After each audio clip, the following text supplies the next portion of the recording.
Salut à tous, bienvenue dans Story Movies. Au sommaire de nos envies de cinéma, un acteur coup de poing, Mathieu Kassovitz. Non, mais c'est là où j'ai su que je pouvais apprendre la boxe. C'est que comme je jouais un mauvais boxeur qui prend des coups, je me suis dit ça, je sais faire.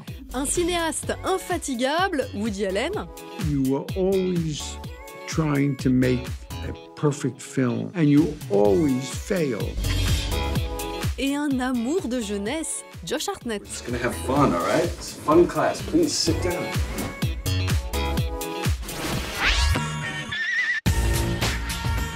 Il y a un an, on apprenait que Mathieu Kassovitz avait entamé une carrière de boxeur. Une vocation née sur le tournage de Sparring. C'est quoi Sparring? Sparring, ma chérie, c'est quand un champion comme Tarek engage des boxeurs comme ton père pour leur péter la gueule pendant un mois, tu vois? Bien. Un premier film signé Samuel Jouy dans lequel l'acteur est merveilleux d'entêtement et de fragilité mêlée dans le rôle d'un boxeur de seconde zone qui, pour subvenir aux besoins de sa famille, accepte de devenir le partenaire d'entraînement d'un champion. J'ai pas l'aristo du cœur, mec. J'ai un championnat d'Europe à préparer. J'ai pas le temps des états d'âme. Faut que j'ai des gens au top avec moi. Par contre, j'ai un truc que t'as pas. J'ai pris les KO. Je suis retourné sur le ring. Mais crois-moi, si tu l'as pas digéré, tu ne deviendras jamais le champion que t'as été.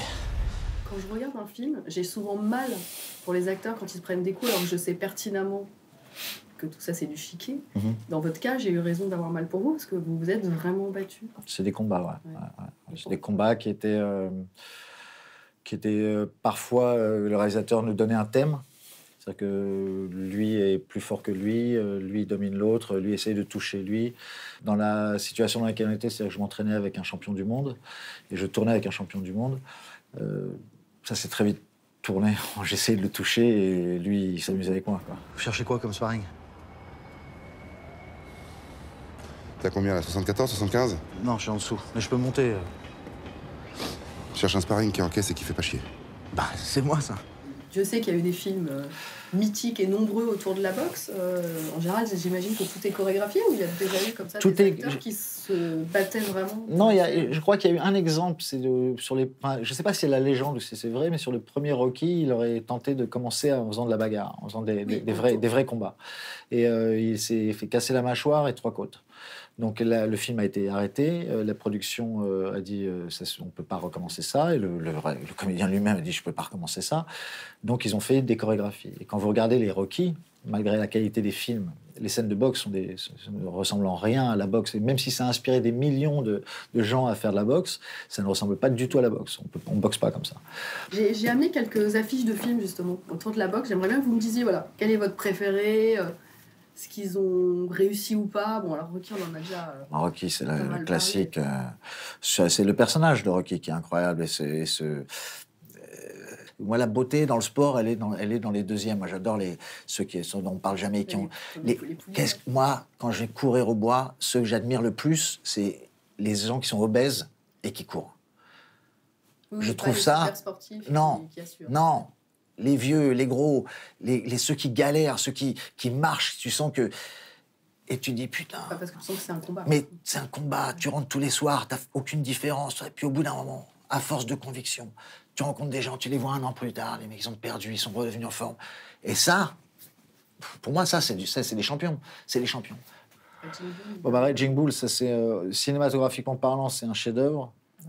Le personnage de Jack LaMotta est incroyable, De Niro est absolument magnifique, il y a les plus beaux plans de boxe, mais c'est encore une fois, il n'y a pas de vraie boxe dedans, mais c'est un très très beau film sur un personnage. Ça ne représente pas la boxe en elle, mais c'est vraiment ce personnage-là. C'est les champions, c'est les destins de champions. Ouais. Dans le fight et $1 Million Baby, c'est des femmes, mais c'est bien sûr. même... Non, c'est pas que c'est des femmes. Enfin, il y a les combattantes en boxe, en pied-point, sont extrêmement impressionnantes. On a des championnes en France qui sont vraiment, vraiment très, très impressionnantes. La conviction d'une... Il n'y a rien qui fait plus peur qu'une femme qui est sur un ring, qui connaît son métier, qui vous regarde et qui vous dit « Je vais te faire payer, toi et tous tes copains ». Il n'y a rien qui fasse plus peur. Et c'est des grandes sportives. Et ces deux films leur rendent bien hommage. Ouais. The Fighter, absolument génial aussi. Ouais. Très, très beau film sur une famille de boxeurs et de frères très bonne boxe. Là, lui, ils ont boxé un peu. Lui, je sais qu'ils ont boxé parce que Mark Wahlberg est un boxeur et je sais que ça a tapé. Donc, ils sont allés, mais ça a dû être très limité parce que c'est des gens qui pèsent plusieurs millions de dollars, donc ils ne peuvent pas se prendre de coups. Mais je crois qu'ils ont... En tout cas, je sais que Mark Wahlberg, je suis sûr qu'il a dit « Moi, je veux faire de la vraie bagarre » et que les producteurs lui ont dit « Calme-toi ». Et moi, personnellement, en tant qu'acteur, le seul truc, vraiment gros plaisir que je peux avoir sur un tournage, c'est si je peux faire mes cascades. La moindre cascade, si tu peux prendre le risque et apprendre quelque chose. Quand j'ai fait le film L'Ordre et la Morale sur le GIGN, j'ai passé plusieurs mois avec le GIGN, j'ai appris un métier. J'ai appris à tirer, j'ai appris à me dépasser moi-même, à faire des choses que je pensais pas être capable de faire. En fait, c'est votre côté Tom Cruise, moins la scientologie, ce qui n'est pas plus mal. Tom Cruise, moi la scientologie, mais non, moi Tom Cruise, moi sa carrière m'intéresse pas. Tout ce qui m'intéresse, c'est putain, j'aurais aimé être attaché à l'extérieur d'un avion et le truc en sachant que je risque rien, mais je vis cette aventure-là. Le travail d'acteur est intéressant encore une fois quand tu peux vivre la vie des autres. Ça c'est vraiment intéressant. Quand tu fais semblant de vivre la vie des autres, t'apprends pas grand-chose et le spectateur, je pense, n'est pas transporté tant que ça. Merci beaucoup. Namasté.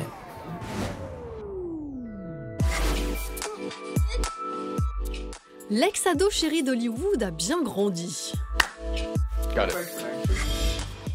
Le grand public se souvient de Pearl Harbor et la chute du Faucon Noir, mais aujourd'hui, Josh Hartnett, 37 ans, à l'affiche de l'intimiste Oh Lucy, a tourné le dos au blockbuster. Objectif, être un acteur plutôt qu'une star. To me, this film sounded unique. It wasn't like anything else I'd been reading, and so I wanted to be a part. I always want to be a part of something like that. Landscape can be very homogenous. It can be a lot of the same, and so when you find something that's new, it could stick out. I latch onto that immediately. Pick one. Pick. Lucy. Good. Lucy. I also want you to wear this. Hi. Some of my best experiences were in films like this, or Virgin Suicides, or The Faculty, where you have a more experimental approach, and you're never allowed that when you're the center of a tentpole film. You're filling in the blank for the directors, and I like to be more experimental. Expérimental, indépendant, loufoque, touchant, Oh Lucy road movie tourné entre Tokyo et Los Angeles, et tout cela à la fois. Que de chemin parcouru donc depuis son premier film, souvenez-vous ou non, c'était en 98 dans l'une des nombreuses suites hautement dispensables d'Halloween. It was my first film. I was working on that and The Faculty simultaneously. I was going back and forth, and they were both films by the same company. And Jamie was a great tutor. She taught me what she thinks movies are about, and that was really interesting to be there. And I was also an arrogant young guy, so I remember sort of having my own ideas about how the film should go, and even at that point, kind of telling the director what I thought would work and not work.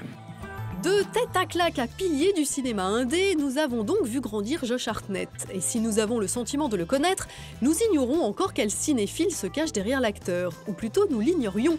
Alors, Mr. Hartnett, quel est votre tout premier souvenir de cinéma? My dad, he took me to the drive-in to see Return of the Jedi when it first came out. I was pretty young then.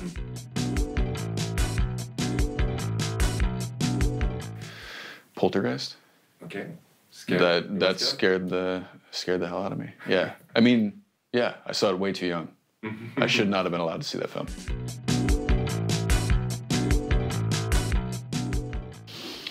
In 1996, the movie Basquiat came out. I thought I wanted to be a visual artist. I thought I wanted to be a painter. I saw that film, and I wasn't sure whether or not I wanted to play Basquiat or be Basquiat. You know what I mean? Like, which I wanted to do more. So that was a real touchstone for me. That same year, The Usual Suspects came out. Trainspotting came out. All sorts of good films. I think 12 Monkeys came out that year. And that's the year that sort of made me think, oh, wow, I would like to be a part of Hollywood because they're making really cool films. I will definitely cry in a film.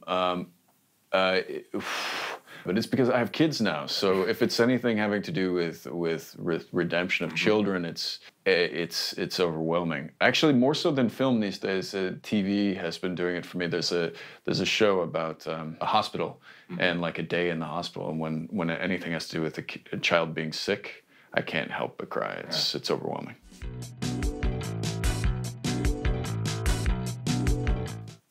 Man, honestly, so many guilty pleasures. I really like the Harry Potter films. Are they guilty pleasures? No. Are they too good to be guilty pleasures? They're very good. They are very good. Very good. But I'm a little old to like Harry Potter, right? So it's kind of a weird one. 8.5. I've responded to that film in different ways over the course of my life, and I came to it when I was 15 years old and thought it was something entirely different than I do now. And as I evolve as a person, the film seems to evolve. It's just a perfect film. Joe,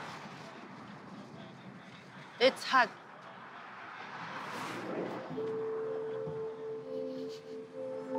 Hi, Lucy.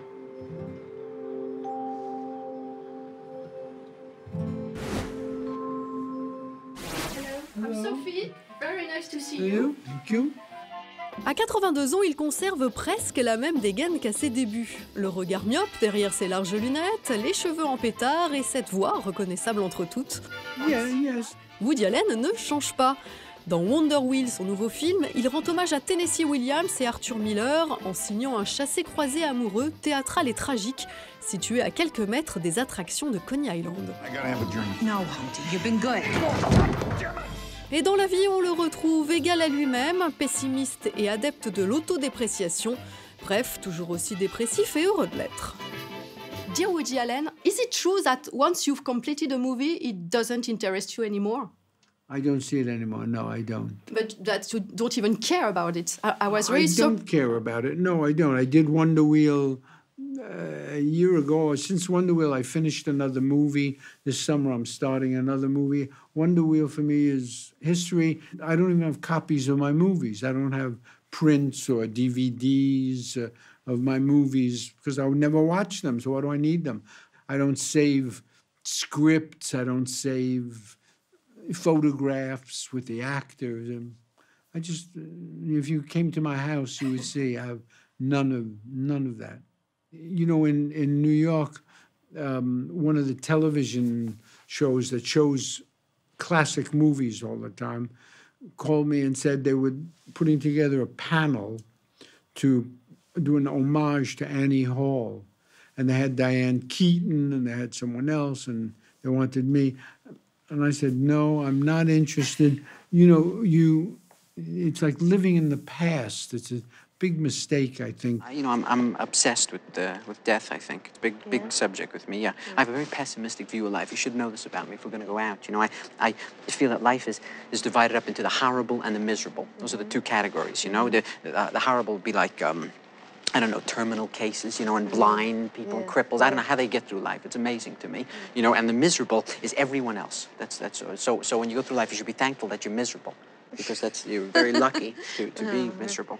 You are such an experimental director. I can hardly imagine that you are still trying new things in movies. You know, that's the good thing of working in an art form. You are always trying to make a perfect film or a perfect play or a perfect book, and you always fail. That's where the inspiration comes from. That's why I keep doing it, because I enjoy failing all the time. What are you better at, and what are you still very bad at doing in movies, in directing? What am I good? I'm good at solving problems when we're editing. I'm good at putting the music in. I'm good at that. I'm bad at, you know, the actual shooting of the film, I'm bad at. I don't like to be out in the cold or the hot weather, and I don't like to do a lot of takes. I don't like to do coverage. You notice in my films there's a lot of long shots that go on for a long time because I don't have the patience to do it, and then your close-up, and my close-up, and his close-up, and over shoulder, and his over shoulder. You know, I just don't have the patience. So I try and do it in one shot, move on, go home early. Can you still be surprised by what happens on the set, by actors?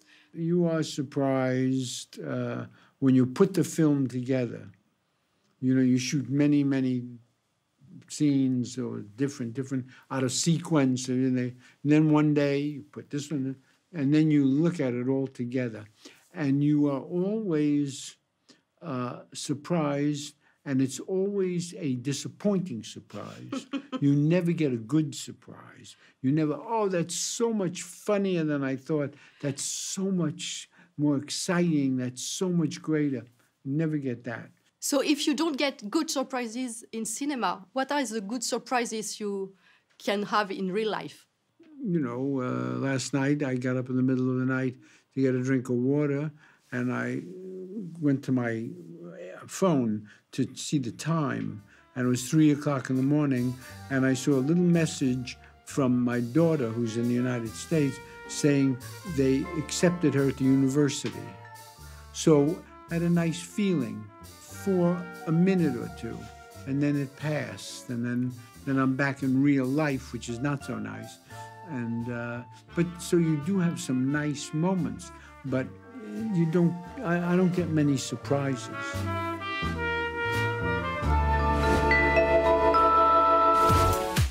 On se retrouve la semaine prochaine pour de nouvelles aventures avec un duo comique inédit et galvanisant, Jean Dujardin et Mélanie Laurent.